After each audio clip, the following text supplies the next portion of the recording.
आपका एहराम बहुत बड़ा हो, आप एहराम को फोल्ड कर सकते हैं, ठीक है, फोल्ड करके पहन सकते हैं। एहराम के 2-3 तरीके हैं जो उनसे आपको आसान लगे, ठीक है। एक मिसाल के तौर पर एक तरीका जो बहुत आसान तरीन तरीकों में आता है वो ये है कि आप इधर से इसको गिठान लगाकर बंद कर सकते हैं, ठीक है।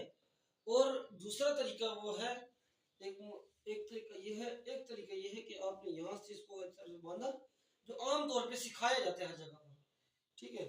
और फिर इसको घुमा के लेकर आए, ये आपने घुमा लिया और यहाँ से आपने इसको फोल्ड कर लेना है, ठीक है।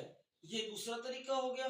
और अब एक तरीका आपको और बताते हैं जिस तरह आपको आसानी हो सके, ठीक है, तो उस तरह से आप इसे कर सकते हैं।